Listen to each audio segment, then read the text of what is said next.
Hi good morning. 10 के दमदार trades में आप सबका स्वागत है।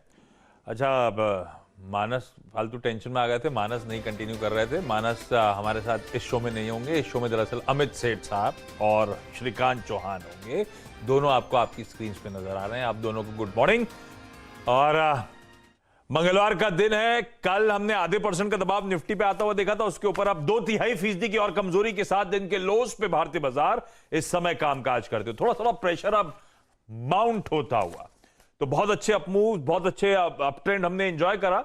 उसके बाद थोड़ा सा अटकते हुए पिछले 2 ट्रेडिंग सेशंस में 100 पॉइंट निफ्टी दबाव के साथ 16,520 के जोन्स पर। निफ्टी बैंक में भी लाइकवाइज 2/3% की कमजोरी, 225 अंकों का दबाव और इस समय 36,500 के नीचे के टिक्स हैं। दोनों बेंचमार्क्स अपने 45 मिनट्स के सेशन के लोस पे इस समय ट्रेड करते हुए। ब्रेथ रिवर्स हो गई। एडवांसेस के फेवर में हमने बाजार की शुरुआत करी थी और अब तस्वीर पलट गई है। 2:3 का रेशियो डिक्लाइंस के फेवर में चला गया है, यानी कि 60% मार्केट अब इन रेड ट्रेड कर रहा है। ये बैरोमीटर है मूड का। मूड कैसे बदल रहा है वो पिक्चर, परफेक्ट इमेज आपको आपकी स्क्रीन पे नजर आएगी। वीरू, थोड़ी ट्रेजेक्ट्री बदल दी है बाजार ने, थोड़ी सी दिक्कत बढ़ रही है। कैसा रहा 45 मिनट का कंटिन्यूस सेशन? और अब किन लेवल्स को वॉच आउट करूं?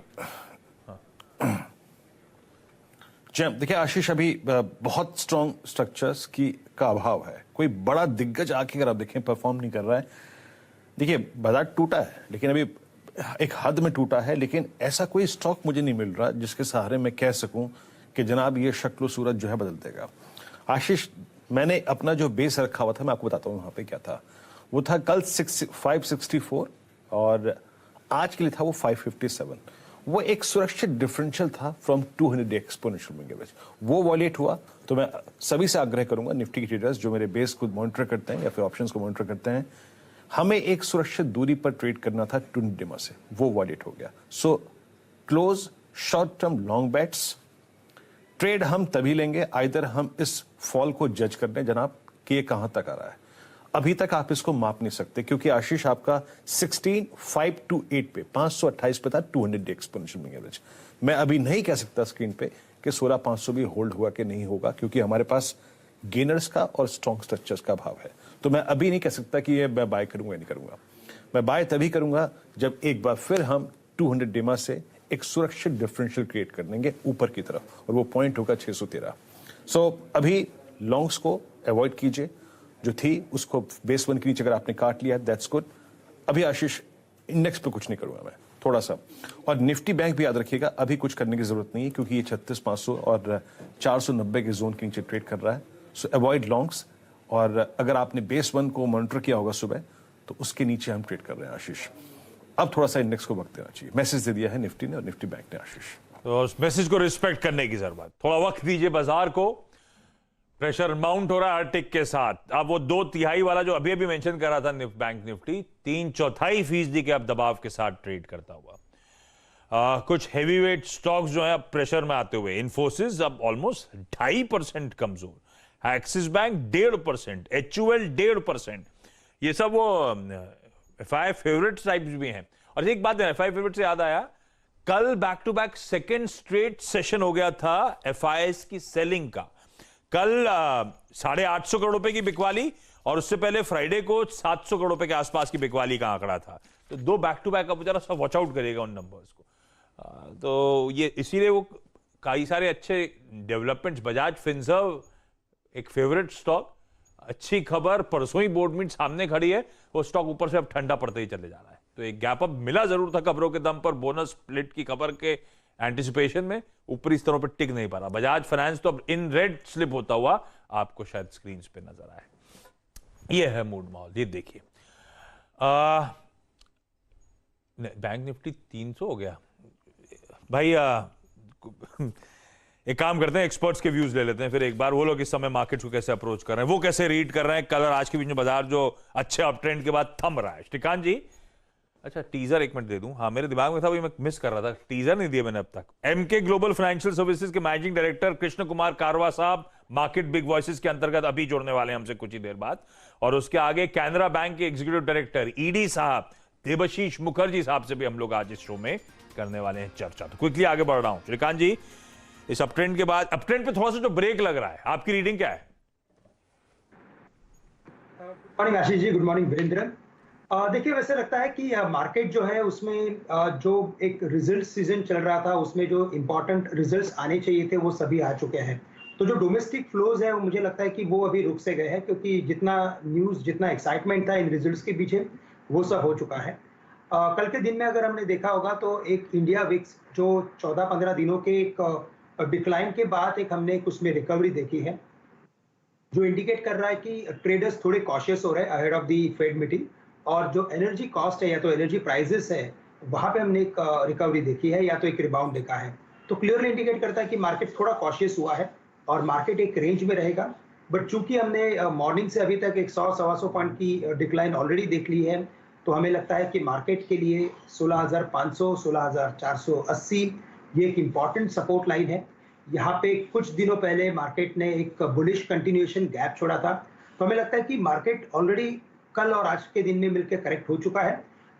16,500, 16,480 के रेंज के अंदर हमें लगता है कि एक रिवर्सल पैटर्न बन सकता है और मार्केट में वापस रिकवरी का ट्रेंड भी बन सकता है। तो करंट लेवल से कुछ कॉन्ट्रा ट्रेड्स लिए जा सकते हैं और ओवरऑल हमें लगता है कि वापस एक बार मार्केट 16,750 के काफी नजदीक या तो शायद 17,000 के भी लेवल्स दिखा सकता है। के कॉन्ट्रा ट्रेड्स कौन से हैं? एज्यूमिंग कॉन्ट्रा ट्रेड्स ही ले रहे हो आज फिर 10 के दमदार ट्रेड्स में आप? बिल्कुल, अगर कॉन्ट्रा ट्रेड्स लेने हैं तो मुझे लगता है कि उन स्टॉक्स में फोकस कीजिए जो इंडेक्स से इमीडिएटली पैरेलल नहीं है, क्योंकि ब्रॉडर मार्केट में काफी अच्छी तेजी बनी है। हमें लगता है कि कोल इंडिया ये एक स्टॉक अच्छा है जहां पे फोकस कर सकते हैं, क्योंकि काफी एक बड़े कंसोलिडेशन के बाद एक ब्रेकआउट में कन्वर्ट हुआ है। 200 रुपए के करीब ट्रेड कर रहा है। हमें लगता है कि ये स्टॉक 210 से लेकर 215 के लेवल्स दिखा सकता है। तो कोल इंडिया को खरीद के चले, स्टॉप लॉस रखे 194 का। और साथ ही साथ हमें लगता है कि अगर कुछ कैश मार्केट में अगर देखना है तो वेल्सपन कॉर्पोरेशन, यहाँ पे एक लॉन्ग की पोजीशंस बनाई जा सकती है विद व्यू ऑफ नेक्स्ट 1 और 2 डेज। यहाँ पे हमें लगता है कि ये स्टॉक ट्रेंडलेस हो चुका है, लेकिन एक अपने रेंज के अंदर ट्रेड कर रहा है। तो 206, 207 के करीब खरीदे, 200 रुपए का स्टॉप लॉस रखें। हमें लगता है ये स्टॉक वापस एक बार 225 के लेवल्स दिखा सकता है। तो एक अच्छा डिसेंट रिस्क रिवॉर्ड रेशियो है। कोल इंडिया से याद आया, ये तो अमित सेठ साहब को भी पसंद आ रहा था। अमित जी, उसके अलावा आज के प्रेफर्ड ट्रेड्स कौन से हैं 10 के दमदार के? और कोल इंडिया पे कन्विक्शन बना हुआ है ना? 200 के ऊपर की ट्रेजेक्टरी अभी भी है वैसे। Good morning Ashish ji, good morning Virendra ji. Ashish ji, definitely कोल इंडिया में कन्विक्शन बना हुआ है। जैसे कि मैंने सुबह हमने डिस्कस किया था कि स्टॉक में एक अच्छा खासा ब्रेकआउट है, काफी मोमेंटम है। तो मुझे लगता है कि अगर मार्केट जैसी रिबाउंड करेगी तो ये स्टॉक ऊपर जाएगा। उसके अलावा आज की मार्केट में जो स्टॉक मेरे को पसंद आ रहे हैं, सबसे पहले मेरा पिक रहेगा एनटीपीसी। एनटीपीसी का स्ट्रक्चर देखें तो इसमें हमने एक अपमूव देखा था और स्टॉक ने पुल बैक दिया अपने सारे कॉन्फ्लुएंस और मूविंग एवरेजेस पे, जो कि लगभग 20 और 50 डे थे। और स्टॉक करंटली अपने 10 डे एक्सपोनेंशियल मूविंग एवरेज के ऊपर ट्रेड कर रहा है। 150 में एनटीपीसी में बाय की सलाह है। 147 का स्टॉप लॉस रखूंगा और लगभग 155-56 के मेरे टारगेट रहेंगे एनटीपीसी में। सेकंड स्टॉक जो मुझे पसंद आ रहा है आशीष जी, उसका नाम है एमएनएम फाइनेंस। एमएनएम फाइनेंस का अगर हम स्ट्रक्चर देखें तो वीकली चार्ट में इसमें काफी अच्छा खासा ब्रेकआउट है। स्टॉक में अच्छा खासा मोमेंटम है जो आज की मार्केट में भी मेंटेन रह रहा है। करंटली इसका प्राइस है 210 रुपए 60 पैसे का। एक बाय की सलाह है।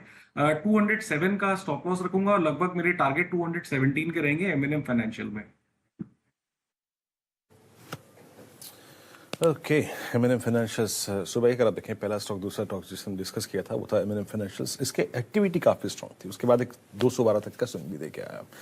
चलिए अब यहाँ से थोड़ा ट्रेड से इन्वेस्टमेंट की तरफ चलते हैं और एक खास मेहमान हमारे साथ आज बिग मार्केट वॉइसेस 10 का दमदार ट्रेड की खास सीरीज में बातचीत करने के लिए कृष्ण कुमार कारवा साहब, एमडी के ग्लोबल फाइनेंशियल सर्विस के। कारवा साहब नमस्कार, कार्यक्रम में स्वागत है आपका और बहुत दिनों बाद आपसे मुलाकात हो रही है। सर, ये बीच में इस अर्निंग सीजन के शुरू होने से पहले हमने बाजार में एक अच्छा थ्रस्ट देखा, मूव देखा और एक फीलिंग आ रही थी कि शायद अगर आप देखें जो एफआईएस पार्टिसिपेशन है फिर रिज्यूम हो रहा है। पैसा आया भी last week, but suddenly I think closer to Fed's decision वो लिक्विडिटी थोड़ी सी फिर ड्राइव पड़ रही है। इन पूरे माहौल में पहली चीज तो यह है कि आपको यूएस फेड की तरफ से उम्मीद क्या लग रही है? कितने बेसिस पॉइंट का हाइक, उसका इम्पैक्ट इंडियन मार्केट्स पे और स्पेशली दो चीज जो उससे प्रभावित होगी, रुपए की क्या ट्रेजेक्टरी आप देख रहे हैं और एफआईएस फ्लो पर। पहली चीज सर ये। देखिए, आई थिंक यूएस इकोनॉमी का तो डिस्कशन वगैरह इतना स्ट्रांग है, सभी कुछ डिस्काउंटेड लग रहा है कि नेक्स्ट दो रेट हाइक्स वगैरह जो 75 बिप्स और 75 बिप्स फिर से आने वाले हैं, तो वो तो आई थिंक न्यूज काफी हद तक डिस्काउंटेड है, ऐसा महसूस हो रहा है। एंड एफपीआई फ्लो यस थोड़े पिछले 10 एक दिनों में पॉजिटिव हुए थे, एंड ऐसा लग रहा था कि जो ग्लोबल हेडविंड्स है as far as macro interest rates और इन्फ्लेशन वगैरह, वो कुछ हद तक काफी हद तक डिस्काउंटेड हो चुके हैं। सो लोकल डोमेस्टिक फैक्टर्स के बेसिस पे मार्केट्स रिएक्ट कर रहे थे। बड़े बड़े कंपनियों के रिजल्ट्स भी आ चुके हैं एंड उसके हिसाब से स्टॉक प्राइसेस स्टेबलाइज हुए हैं। तो एफपीआई फ्लोज का जहां तक मेरा सवाल मेरा समझना है दैट ये जो 80 rupees dollar rupee run rate है अभी, ये दाम पर एफपीआई का ज्यादा बेचना स्वाभाविक नहीं है। आई थिंक अट्रैक्टिव है for them to buy into the Indian markets, but that will again वो फंक्शन रहेगा कि वहां पे इकोनॉमी वगैरह क्या क्या कैसे मूव करती है यूएस इकोनॉमी। बट मुझे ऐसा लग रहा है कि माहौल थोड़ा पॉजिटिव होते जा रहा है फॉर इंडिया की स्पेसिफिकली। डोमेस्टिक फ्लोज फिर से वैसे के वैसे स्ट्रांग है, एंड जो कमोडिटी प्राइसेस है, most of the commodity prices घट चुके हैं, तो इन्फ्लेशन पे भी पॉजिटिव इम्पैक्ट इंडिया के लिए एक दो क्वार्टर में जरूर आ जाएगा। और आप कॉर्पोरेट कमेंट्री वगैरह भी सुने तो ऐसा लग रहा है कि एक क्वार्टर और जो इनपुट प्राइसेस है उनका प्रेशर रहेगा, उसके बाद से मार्जिन वगैरह second half of the year से थोड़े बेटर हो जाएंगे। सो नेट नेट जरूरी है दैट अपने यूएस फेड को जरूर देखते रहे वहां क्या हो रहा है, स्लो डाउन, रिसेशन वगैरह। बट डोमेस्टिक फंडामेंटल्स नेक्स्ट 6 महीने में will overrule this global liquidity concerns, ऐसा मेरा मानना है। अरे वाह कारवा सर, गुड मॉर्निंग। तो इसका मतलब फिर ये मान के चलूं या फिर रिलेटिव कन्विक्शन के साथ ऐसा कह सकते हो कि जो वर्स्ट पीरियड था दैट इज बिहाइंड अस, ऐसा मान लिया जाए? एक आध क्वार्टर का और पेन हो सकता है, पर उस बीच कंसोलिडेशन और फिर इवेंचुअली अपटिक की शुरुआत, रिलेटिव कॉन्फिडेंस के साथ ऐसा कह सकते हैं हम लोग क्या?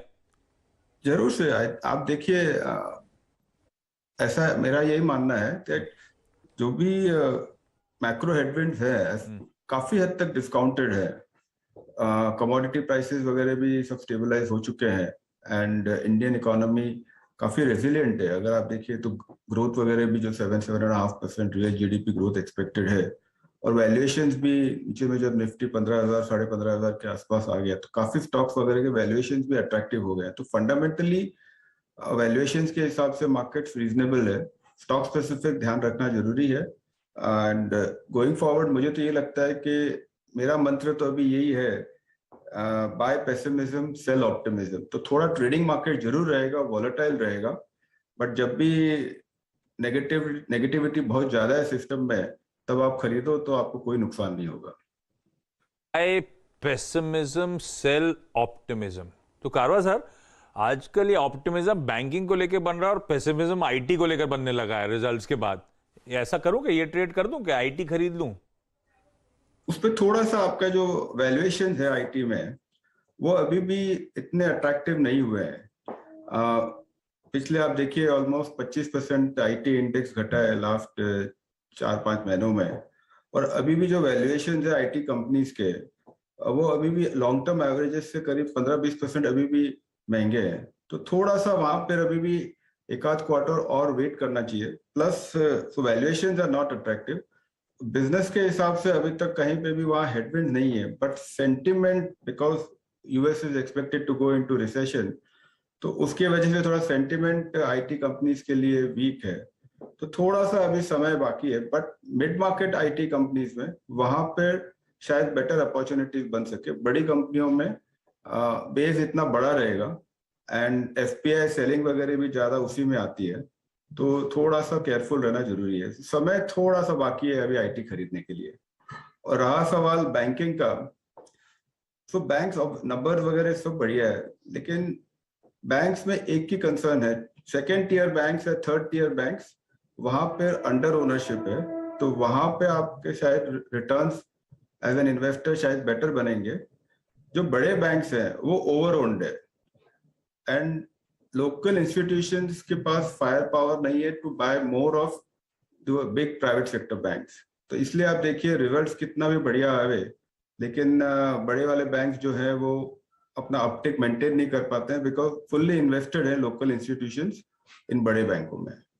सो यस, बैंकिंग में जरूर अपॉर्चुनिटी है, बट मेरा ऐसा मानना है कि जहां पे थोड़ी अंडर ओनरशिप हो वो बैंक्स खरीदेंगे तो इन्वेस्टर्स को रिटर्न बेटर बनेगा।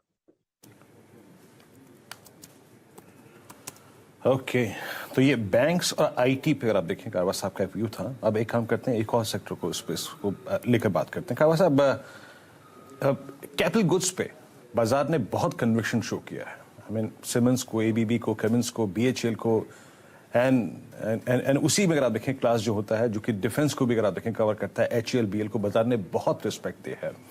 फर्स्ट टाइम एवर इंडिया ने करीब करीब CY 21-22 में 13,000 करोड़ रुपए का डिफेंस एक्सपोर्ट किया। सर, इस स्पेस में आपका कन्विक्शन क्या है इस वक्त? नहीं, अच्छा सवाल आपका, बहुत ही बढ़िया। आई मीन वी आर बहुत ही पॉजिटिव है हम इस सेक्टर पे। टोटल कैपिटल गुड्स और डिफेंस सेक्टर अपॉर्चुनिटीज बहुत बढ़िया है। और केपेक्स साइकिल वगैरह तो लास्ट पिछले 3-4 सालों में बहुत कम केपेक्स हुआ है। कैपेसिटी यूटिलाइजेशन भी बेटर होते जा रहा है। तो उस वजह एंड आप देखेंगे तो even stock prices have positive react कर रहे हैं और ऑर्डर बुक पोजीशन काफी कंपनियों की बहुत ही बढ़िया है। तो केपेक्स साइकिल तो डेफिनेटली पिकअप पे है, भले ही वो ट्रांसफार्मर हो, वेल्डिंग हो, पाइप्स कंपनीज हो, सभी को इस कंपनी में जितने भी कंपनियों में इस सेक्टर में जितने भी कंपनियां सेक्टर्स है, सब सेक्टर्स, सभी में माहौल पॉजिटिव ही दिख रहा है। एंड आप देखेंगे तो बड़ी बड़ी सीमेंट कंपनियों की केपेक्स प्लान्स वगैरह भी काफी बड़े अनाउंस हो रहे हैं, तो वो भी पॉजिटिव ही है इन कंपनियों के लिए। तो केपेक्स के हिसाब से जरूर इन कंपनियों में इन्वेस्ट करना चाहिए और ऑलरेडी मार्केट कुछ हद तक इस चीज को समझ चुका है एंड स्टॉक्स और पॉजिटिव रिटर्न्स दे भी रहे हैं। डिफेंस में यस, गवर्नमेंट का बहुत बड़ा थ्रस्ट है एंड अगर बड़ा एक्सपोर्ट वगैरह धीरे धीरे डेवलप हो रहा है, वहां पर एक ही है कि लंपी रहता है थोड़ा अर्निंग्स, तो वो थोड़ा समझ के काम करना चाहिए। बट अदरवाइज डिफेंस में भी अपॉर्चुनिटीज काफी अच्छी है और उन कंपनियों के भी इन्वेस्टर्स हैव स्टार्टेड रिकॉग्नाइजिंग, तो वहां पे भी रिटर्न्स बनने शुरू हो गए हैं। और from a medium term perspective मुझे लगता है कि उस सेक्टर में इन्वेस्ट करने से इन्वेस्टर्स को अच्छे रिटर्न्स बनेंगे। कि भाई डिफेंस को भी रडार पे लंपी हैं, हर क्वार्टर आपको नहीं देखना है कि फाइनेंशियल गड़बड़ा रहे हैं, ओवर ट्रेंड देखेंगे तो आपको अच्छा परफॉर्मेंस इन कंपनी से आगे मिलता हुआ नजर आएगा। कारवा sir, thank you so much सुबह सुबह जुड़ने के लिए और बढ़िया तरीके से अपने व्यूज शेयर करने के लिए। मार्केट बिग वॉइसेस से फोकस शिफ्ट कर रहा हूं आज के कॉर्पोरेट स्कैन की तरफ, और आज रडार पे है कैनरा बैंक और इस कंपनी के, इस बैंक के ईडी देबाशीष मुखर्जी सर आपको आपकी स्क्रीन पे नजर आएंगे। देबाशीष सर, हाय, गुड मॉर्निंग। रिजल्ट दिखाइए स्क्रीन पे डायरेक्टर साहब। और बढ़िया नंबर्स थे, अर्निंग्स की बीट थी, पर वो देबाशीष सर लार्जली वो ट्रेजरी का परफॉर्मेंस बढ़िया था आप लोगों की तरफ से, पर रिजल्ट्स के लिए इंपॉर्टेंट मेरे लिए जानना वो एनआईएम्स में जो मार्जिन्स में जो प्रेशर इस क्वार्टर आपने झेला, क्यों वो दबाव आया सर, और आगे का आउटलुक कैसा नजर आता है मार्जिन्स के फ्रंट पे? देखिए, कैनरा बैंक का जो एनआईएम है जो थोड़ा सा कम नजर आ रहा है इस क्वार्टर में,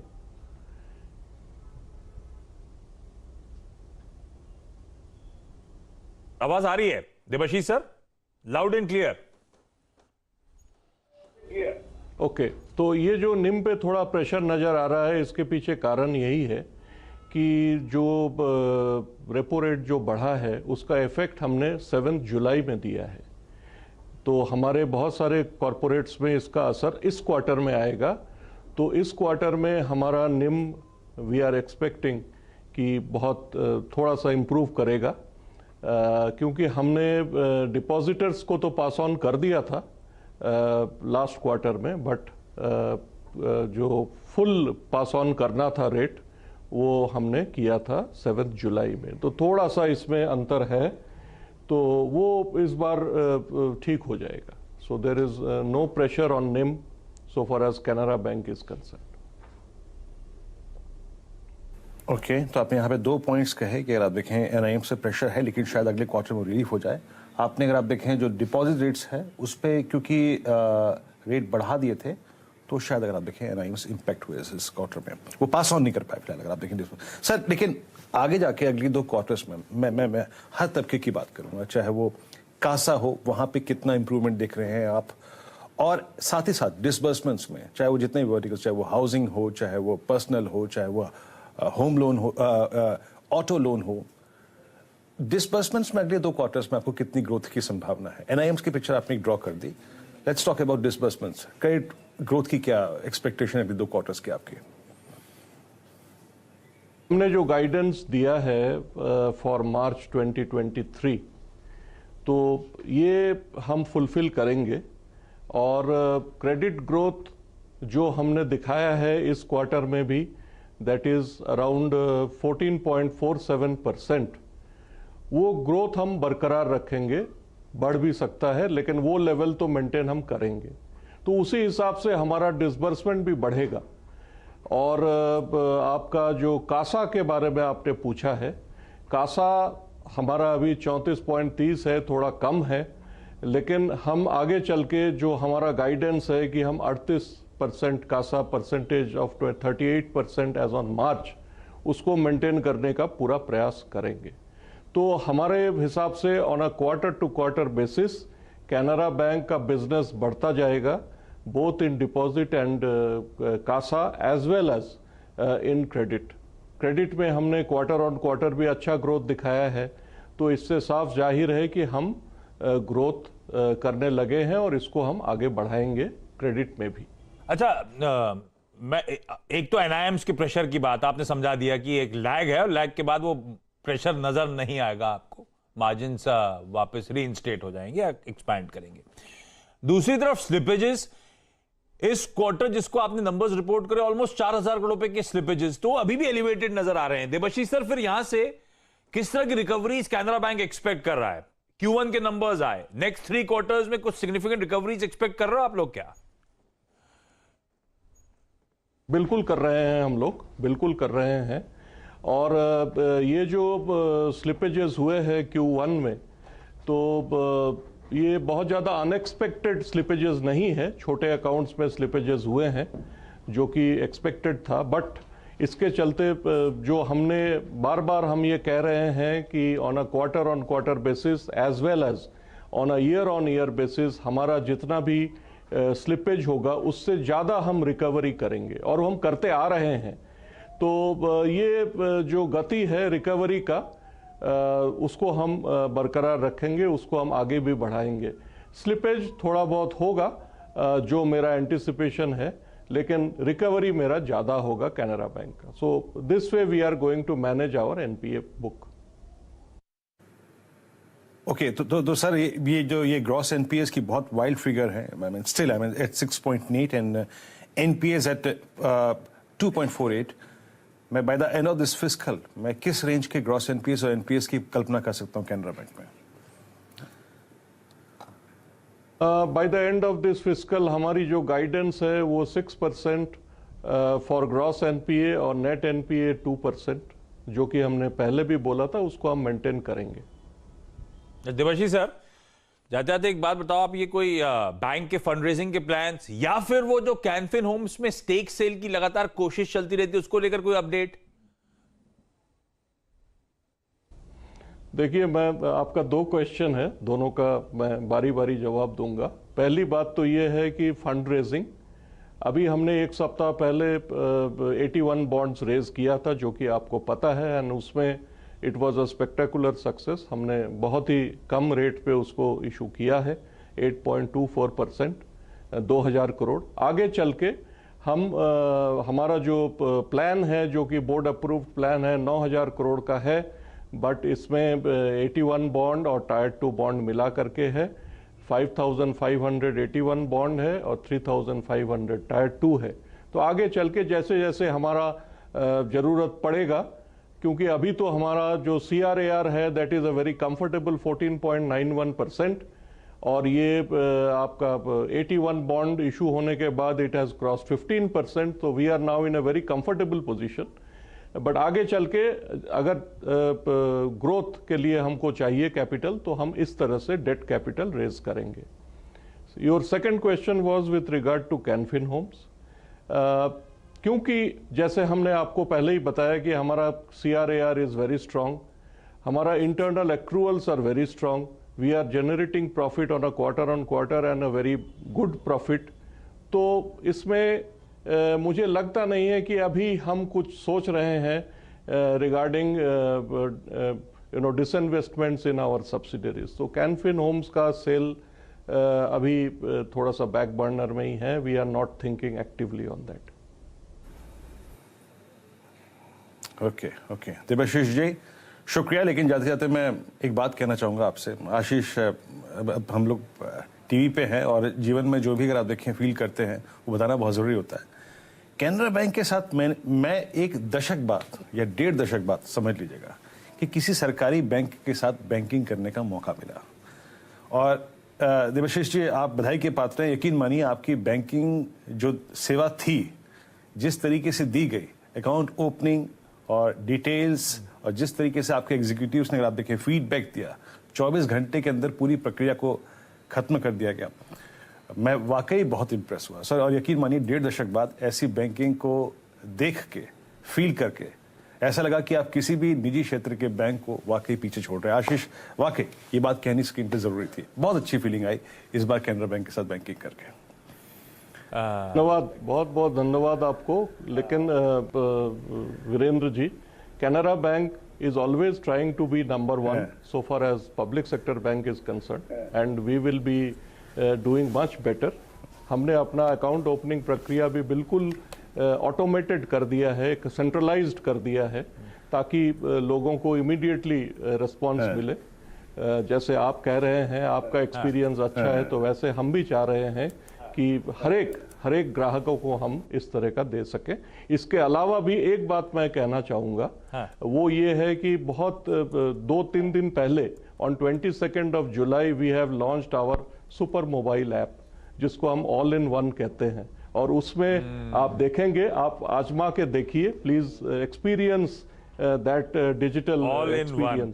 अभी पता है मेरे को PCR से ही पूछा गया था, इनकी ऐप का नाम AI ऐसा कुछ है ना, AI1, तो वही पूछ रहे थे। ऑल इन वन है वो, मतलब AI1, इसीलिए नाम ये है भाई। तो अभी भी पूछ रहे थे कि पूछो सर से ऐसा नाम क्यों रखा है, ये ऑल इन वन। ठीक है देबाशीष सर, बढ़िया लगा आपसे बातचीत करके, थैंक यू सो मच जुड़ने के लिए। अमित जी, आपने बैंकिंग करी है कैनरा बैंक से? नहीं सर, मेरा अकाउंट पंजाब नेशनल बैंक में पहले था, अभी भी इनफैक्ट। चार्ट कैसी लग रही है कैनरा के सर? जी, I think there is some problem, मेरा सॉफ्टवेयर लोड नहीं हो रहा है। कोई विषय नहीं। अच्छा चलिए, नीरज जी आ गए स्टूडियोज में। भाई कल का सवाल दिखाइए हम लोग का क्या था। इन्होंने जो सवाल उठाया था वो था, घोड़ा खड़े होके क्यों सोता है? यस, वीरू ढूंढा था जवाब आपने? हाँ, मैंने तो ढूंढ लिया था, लेकिन आज आप जवाब दीजिए ना। ठीक है, मेरे पास है। बोले मेरे पास है, लेकिन है मेरे पास है। अच्छा, घोड़ा खड़े होके सोता, अच्छा सोना और झपकी मारना दो अलग अलग चीजें हो गई, है ना? घोड़ा खड़े होके सोता नहीं है, घोड़ा खड़े होके झपकी लेता है। अब झपकी लेने के पीछे कहा जाता है, घोड़ा एक बार लेट जाता है तो उससे उठने में बहुत ज्यादा समय लगता है, तो प्रेडेटर्स अटैक करते हैं और बहुत इजी कैच बन जाता है घोड़ा उनका। इसीलिए कभी झपकी जब मारनी होती है तो खड़े होकर झपकी लेता है। इसका एक बड़ा इंटरेस्टिंग सिस्टम है, मैं बड़ा पढ़ के आ रहा, बड़ा अच्छा लगा तो मैं पढ़ने बैठ गया था। इसका एक स्पेशल सिस्टम है टेंडन्स और लिगामेंट्स का। वो लिगामेंट्स क्या करते हैं, इसके जितने भी जॉइंट्स हैं पैर के, उनको लॉक कर देते हैं। तो घोड़ा जब खड़ा रहता है तो एकदम सेफ रहता है, झपकी भी मार रहा होगा तो गिरेगा नहीं, वो लॉक हो जाते हैं सिस्टम। और जैसे प्रेडेटर अटैक करता है, खड़ा होता है ऑलरेडी, भागना शुरू कर देता है। जब इसको ये दूसरी इमेज दिखाइएगा स्क्रीन पे, सोता जब घोड़ा है तो लेट के ही सोता है। और सोना घोड़े के लिए मतलब दिन में कई नैप्स लेता है, 3-3 आवर्स के आसपास की, वो लेट के लेता है। पर जब लेटा होता है तो आपने हमेशा देखा होगा 2-4 घोड़े सो रहे हैं तो एक आध घोड़ा खड़ा रहता है। वो जो खड़ा हुआ घोड़ा आपको पीछे स्क्रीन पर नजर आ रहा है, वो दरअसल इसीलिए कि वो वॉचडॉग के तौर पे एक्ट करता है, पहरेदारी कर रहा होता है। करेक्ट, सही आंसर है क्या? आंसर सही है।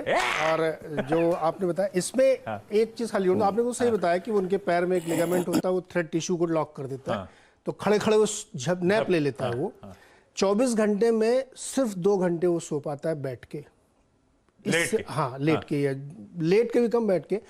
और उसके पीछे जो प्रेडेटर वाली बात आपने की, वो इतना सेंसिटिव जानवर होता है कि अगर वो बैठा हुआ है और आप उसके पास दबे पैर चीज़ खड़ा हो जाएगा, इतना सेंसिटिव होता है घोड़ा।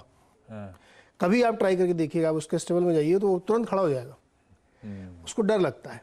और ये प्रवृत्ति सारे लार्ज जानवर में है।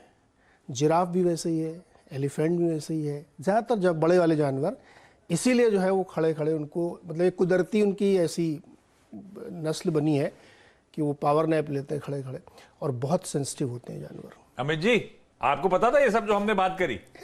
नहीं, चले गए। उन्होंने बोला यार मेरे पे कहाँ चक्कर में फंस रहे हैं। गावा जी है, गावा जी आपको, गावा जी तो घोड़ा पाल चुके हैं यार, इनका बेटा तो अरे घोड़ा गावा पाल जी तो चुका है। मालूम ही होगा। गावा जी आपको पता था क्या? मुझे कुछ नहीं पता, मेरा बेटे का घोड़ा पता नहीं। भाई एक सॉल्यूशन, एक आंसर और ले हम लोग। अच्छा, एक इंटरेस्टिंग क्वेरी हम और ले आए थे। आप कल का सवाल वीरू देने वाले हैं भाई, उन्होंने कहा था आज मैं सवाल दूंगा। दीजिए वीरू, दीजिए। हाँ भाई, क्या है सवाल?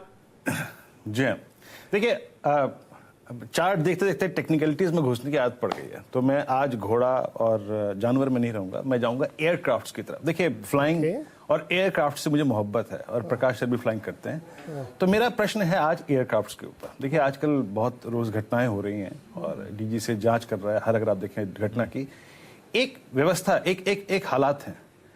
एक अमूमन एक फ्लाइट जिसमें हम ट्रेवल करते हैं, मुंबई से मान लीजिए मैं दिल्ली ट्रेवल कर रहा हूँ, वो 36,000 फीट की ऊंचाई पे, 35,000 फीट की ऊंचाई पे as per its weight fly करती है। अगर एक ऐसे हालात हों जब ऊपर दोनों ही फ्यूल टैंक्स में से विंग्स में फ्यूल होता है, अगर खत्म हो जाए तो क्या प्लेन क्रैश हो जाएगा? क्या उसकी सेफ लैंडिंग हो सकती है? एक वो जरिया क्या है जिसके जरिए सेफ लैंडिंग हो सकती है? गावा सर तैयार है, पायलट है। प्रकाश सर एक आज काम नहीं करते हैं, बोल- आज नहीं एक बोलना काम सर, करते आज हैं, एक काम, हम लोग सब स्टडी करके आते हैं, आज नहीं प्रकाश बोलना सर को भी जोड़ते हैं कल इसी शो में, इसी सेगमेंट के लिए। कल हमारे आंसर कितने सही हैं और गावा सर का इनपुट क्या है, ये कल जानेंगे। गावा सर डन? डन। 100%। चलिए, इंटरेस्टिंग सवाल है भाई। फ्यूल खत्म हो जाए तो प्लेन का क्रैश हो जाएगा या नहीं, ये हम सब स्टडी करके आएंगे। इस नोट पर इस शो को समेटते हैं नीरज जी के साथ, अब अगले शो की तैयारी। बिल्कुल, अगले शो की तैयारी। और मार्केट इस वक्त जो है 120 पॉइंट नीचे है, निफ्टी बाजार में कमजोरी है, ठीक ठाक कमजोरी है, अच्छे नतीजों के बावजूद कमजोरी है। चलिए आपके सवालों के जवाब देंगे, शुरुआत करते हैं हेडलाइंस के साथ।